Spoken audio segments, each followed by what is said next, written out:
नमस्कार साथियों, मैं Rajeev Kumar Rao, retired deputy commandant CRPF और आप देख रहे हैं सरकारी सेवा न्यूज। साथियों, आज का वीडियो 8वें वेतन आयोग का सिर्फ एक अपडेट नहीं है, बल्कि यह वीडियो 8th सीपीसी मेमोरेंडम को डी कोड करने का वीडियो है। इस बार 8वें वेतन आयोग ने सीधे कर्मचारियों और पेंशनर से सवाल पूछे हैं और उन पर सुझाव मांगे हैं। इस फॉर्म में जो लैंग्वेज, थीम्स और कैटेगरीज दी गई हैं, उन्हें समझना हर किसी के लिए आसान नहीं है।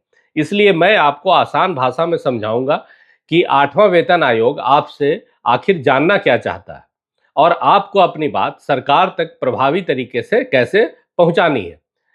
आज बहुत से लोग सिर्फ फिटमेंट फैक्टर की बात तो कर रहे हैं, लेकिन एक सरकारी कर्मचारी के लिए सिर्फ फिटमेंट फैक्टर ही असली मुद्दा नहीं है। यही वह मौका है जब आप ओल्ड पेंशन स्कीम यानी ओपीएस का मुद्दा भी मजबूती से रख सकते हैं।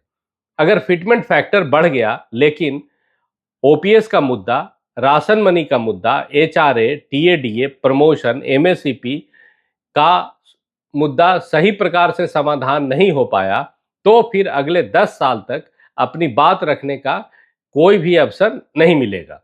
इसलिए इस मेमोरेंडम को समझना बहुत जरूरी है। और अगर आपको लगे कि आप अपनी बात सही तरीके से ड्राफ्ट नहीं कर पा रहे हैं, तो नीचे कमेंट्स में अपने पॉइंट्स लिखिए।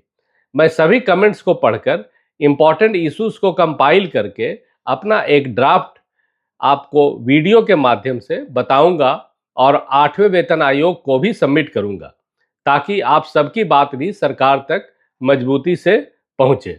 तो वीडियो को अंत तक जरूर देखिए, क्योंकि यह वीडियो सिर्फ जानकारी नहीं बल्कि भागीदारी का सुनहरा मौका है। जैसा कि आप स्क्रीन पर देख रहे हैं, मेमोरेंडम के फॉर्म में कुल 9 बड़े विषय शामिल किए गए हैं और प्रत्येक विषय के सब कैटेगरीज भी दिए गए हैं। यहाँ एक और इम्पॉर्टेंट बात, हर थीम को 2 हिस्से में बांटा गया है। पहला है आपका कंसर्न या व्यूज, दूसरा है आपका रिस्पॉन्स या सजेस्टेड सॉल्यूशन। यानी केवल यह लिखना काफी नहीं होगा कि समस्या है, बल्कि आपको यह भी बताना होगा कि समस्या का समाधान क्या है। और हर थीम का जवाब देने के लिए 10,000 कैरेक्टर्स दिए गए हैं। साथ ही कम से कम 9 क्वेश्चन में से एक क्वेश्चन का जवाब देना अनिवार्य है, तभी आपका फॉर्म सबमिट होगा। अब हम सभी थीम्स पर बारी बारी से बात करते हैं। जैसा कि आप स्क्रीन पर देख रहे हैं, पहला थीम आता है पे मैटर्स। यह केवल बेसिक पे का सवाल नहीं है, इसके अंतर्गत इंक्रीमेंट, पे लेवल जैसे 6 ऑप्शंस दिए गए हैं। अब सोचिए, किसी भी कर्मचारी के लिए सबसे मूल प्रश्न क्या होते हैं? क्या सैलरी आज की वास्तविक जीवन यापन लागत के हिसाब से पर्याप्त है? क्या फिटमेंट लॉजिक ऐसा नहीं होना चाहिए कि एम्प्लॉय को वास्तविक राहत मिले? क्या 3% का एनुअल इंक्रीमेंट इन्फ्लेशन और सर्विस मोटिवेशन दोनों के हिसाब से पर्याप्त है, और इसे क्यों ना 5% किया जाए? क्या पे मैट्रिक्स में कुछ लेवल्स के बीच गैप बहुत कम या बहुत ज़्यादा है? क्या सीनियर और जूनियर के बीच पे एनोमलीज पैदा हो रही हैं? 8वां वेतन आयोग केवल सैलरी बढ़ाने का मौका नहीं है, यह पे स्ट्रक्चर को न्याय संगत बनाने का भी सवाल है। यानी पे मैटर्स में केवल सैलरी बढ़ाओ मत लिखिए, यह कहिए कि पे मैट्रिक्स लॉजिकल हो, इंक्रीमेंट्स प्रैक्टिकल हो और लेवल प्रोग्रेशन प्रैक्टिकल हो। अब आते हैं दूसरे थीम पर। दूसरा थीम है अलाउंसेज, जिसमें 13 सब कैटेगरीज दी गई हैं। इसमें शामिल है HRA, ration money, transport allowance, TADA, uniform allowance इत्यादि। अब प्रैक्टिकल ग्राउंड रियलिटी क्या है? एम्प्लॉयज की एक्चुअल डिफिकल्टी बेसिक पे से नहीं बल्कि अलाउंसेस के आउटडेटेड स्ट्रक्चर से होती है। उदाहरण के लिए एचआरए क्या वर्तमान किराया बाजार के अनुरूप है? एचआरए 10, 20 और 30% के स्थान पर केवल 20 और 30% नहीं होना चाहिए? क्या सीएपीएफ को ट्रांसपोर्ट अलाउंस नहीं मिलना चाहिए? और ट्रांसपोर्ट अलाउंस की दर सारे देश में एक समान नहीं होनी चाहिए? यूनिफॉर्म अलाउंस, टीए, सीईए आदि में वास्तविक खर्च और रीइंबर्समेंट में गैप है या नहीं? क्या सीएपीएफ को दिया जाने वाला ration allowance, ration money allowance वास्तविक खर्च के अनुरूप नहीं होना चाहिए? क्या हमारी लाइफ रिस्क और ड्यूटी के अनुसार मिलिट्री सर्विस पे के तर्ज पर CAP, SP नहीं मिलना चाहिए।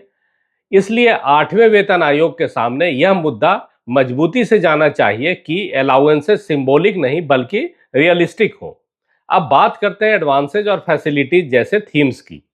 आमतौर पे लोग मेमोरेंडम लिखते समय पेंशन पर ज्यादा ध्यान देते हैं, लेकिन फैसिलिटीज को हल्का समझ लेते हैं। जबकि सच यह है कि एम्प्लॉयज वेलफेयर का असली चेहरा इन्हीं चीजों से बनता है। क्या आयुष्मान और CGHS का मेडिकल रीइंबर्समेंट वास्तविक खर्च के अनुरूप नहीं होना चाहिए?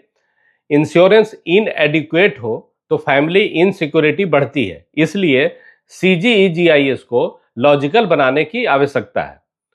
LTC कॉम्प्लिकेटेड होने के कारण सभी CAPF कर्मचारी इसका लाभ नहीं उठा पाते हैं। इसलिए बैंक की तर्ज पर LTA का प्रावधान यानी लीव ट्रैवल कंसेशन के इनकैशमेंट का भी होना चाहिए।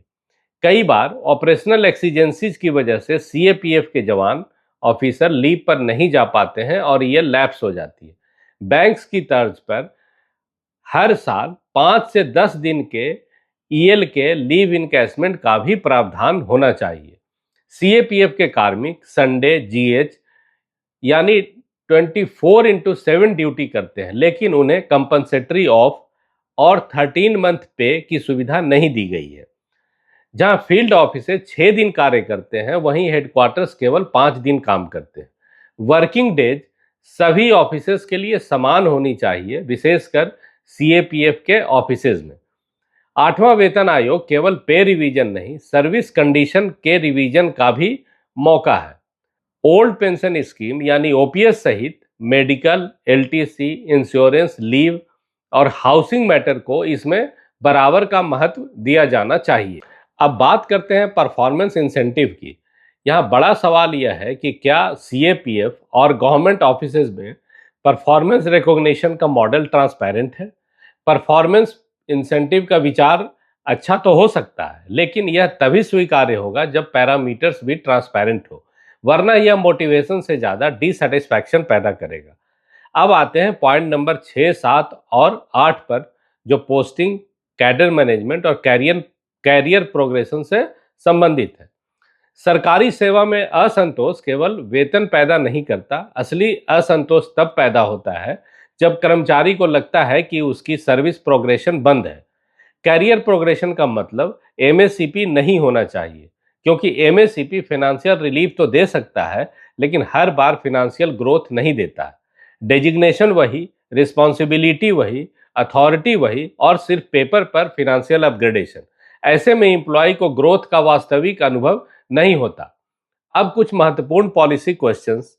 क्या कैडर रिव्यू समय पर होते हैं? क्या नई टेक्नोलॉजी और रिस्पॉन्सिबिलिटीज के अनुसार कैडर रीस्ट्रक्चरिंग हो रही है? 8वें वेतन आयोग को यह समझना होगा कि आज का कर्मचारी केवल इंक्रीमेंट नहीं चाहता, बल्कि डिग्निटी, क्लैरिटी और ग्रोथ पाथ भी चाहता है। अब आते हैं एक बहुत ही महत्वपूर्ण पॉइंट नंबर 9, जो रिटायरमेंट बेनिफिट्स से संबंधित है। फॉर्म में रिटायरमेंट बेनिफिट्स के तहत DCRG, OPS, NPS, UPS, OROP, leave salary encashment, pension commutation जैसे कई विकल्प दिखाई देते हैं। अब यहाँ कुछ महत्वपूर्ण सवाल है। क्या हमें ओल्ड पेंशन स्कीम यानी OPS नहीं मिलना चाहिए? क्या ग्रेचुटी की लिमिट पर्याप्त है? क्या कम्यूटेशन को 15 साल में रीस्टोर किया जाना न्याय संगत है? कैलकुलेशन के आधार पर क्यों न इसे 11-12 साल कर दिया जाए? क्या लीव इनकैशमेंट में HRA और राशन मनी ऐड नहीं होने चाहिए? सेवा के अंत में कर्मचारी को अनसर्टेनिटी नहीं, सिक्योरिटी मिलनी चाहिए। CAPF सहित सेंट्रल गवर्नमेंट कर्मचारियों की long pending old pension scheme यानी OPS की डिमांड उठाने का यही सही वक्त है। अब आते हैं कि MyGov पर फॉर्म कैसे भरें। जब भी आप कोई पॉइंट लिखें तो उसे 3 हिस्सों में लिखें। पहला कि समस्या क्या है, दूसरा उसका प्रभाव क्या है, और तीसरा आपको उसके समाधान के लिए क्या सुझाव देने हैं। उदाहरण के लिए अगर हम पेंशन के बारे में बात करते हैं तो हमें लिखना चाहिए कि NPS/UPS व्यवस्था में रिटायरमेंट के बाद गारंटीड पेंशन और लॉन्ग टर्म फाइनेंशियल सिक्योरिटी को लेकर एम्प्लॉयज में अनसर्टेनिटी बनी रहती है। फिर लिखिए, इससे कर्मचारी सेवा के अंतिम वर्षों में financial planning, post retirement security और मेंटल पीस पर नकारात्मक प्रभाव महसूस करता है। फिर लिखिए, पुरानी पेंशन योजना यानी ओल्ड पेंशन स्कीम ओपीएस को बहाल किया जाए ताकि रिटायरमेंट के बाद एश्योर्ड पेंशन और सोशल सिक्योरिटी सुनिश्चित हो सके। इसी तरह अगर हम कैरियर प्रोग्रेशन की बात लिखना चाहते हैं तो केवल एमएससीपी इम्प्रूव करो लिखकर मत छोड़िए, बल्कि बताइए कि स्टैग्नेशन कैसे बनता है, फंक्शनल प्रमोशन क्यों कम है, कैडर रिव्यू क्यों जरूरी है, प्रोग्रेशन मॉडल कैसा होना चाहिए। फॉर्म में साफ लिखा है, अगर आप एडिशनल डॉक्यूमेंट्स अपलोड करना चाहते हैं तो उन्हें स्पेसिफिक जजमेंट्स, डेटा सीट या एविडेंस तक ही सीमित रखें। इसलिए जो भी अपलोड करें वह शॉर्ट हो, रिलेवेंट हो और सपोर्टिव हो। और अंत में केवल मैं यह कहना चाहता हूं कि यह समय केवल शिकायत करने का नहीं है, पॉलिसी लैंग्वेज में अपनी बात दर्ज कराने का। सीएपीएफ जवान हो, सेंट्रल गवर्नमेंट एम्प्लॉइज हो, पेंशनर हो, हर स्टेक होल्डर को अपनी बात सोच समझकर स्ट्रक्चर्ड फॉर्मेट में एविडेंस के साथ रखनी चाहिए।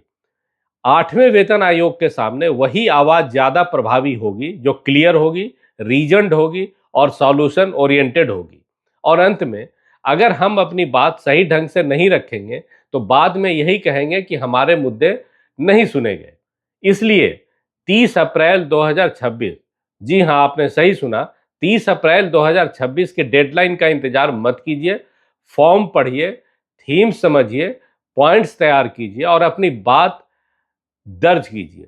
साथियों, उम्मीद है यह वीडियो आपको 8वें वेतन आयोग के मेमोरेंडम सबमिशन में मदद करेगा। मेरी यह कोशिश थी कि जो कर्मचारी इस देश की सेवा में अपनी ड्यूटी में व्यस्त रहते हैं, जिनके पास ज़्यादा समय नहीं होता, उन्हें यह पूरा विषय आसान, साफ और समझने योग्य भाषा में समझाया जा सके। अगर आपको यह वीडियो इंफॉर्मेटिव और यूजफुल लगा हो, इसे अपने colleagues, staff group, pensioner forum और एसोसिएशंस तक जरूर शेयर करें ताकि ज़्यादा से ज़्यादा कर्मचारी इस मेमोरेंडम को सही तरीके से और जरूर भरें। और जैसा कि मैंने शुरुआत में कहा, अगर आपको अपनी बात ड्राफ्ट करने में कठिनाई हो रही है तो नीचे कमेंट्स में अपने पॉइंट्स लिखिए। मैं सभी कमेंट्स को पढ़कर महत्वपूर्ण मुद्दों को कंपाइल करके एक ड्राफ्ट सबमिट करूंगा ताकि आप सबकी बात भी मजबूती से सरकार तक पहुंच सके। साथ ही कमेंट्स में यह भी बताइए कि आपको और किस विषय पर जानकारी चाहिए ताकि मैं उस पर भी आपके लिए एक इंफॉर्मेटिव वीडियो बना सकूं। वीडियो को लाइक करें, शेयर करें और हमारे चैनल सरकारी सेवा न्यूज को सब्सक्राइब करना न भूलें। अपना, अपने परिवार और अपने साथियों का खूब ख्याल रखें। स्वस्थ रहें, सुरक्षित रहें। मिलते हैं अगले वीडियो में एक और महत्वपूर्ण जानकारी के साथ। तब तक के लिए जय हिंद, जय भारत।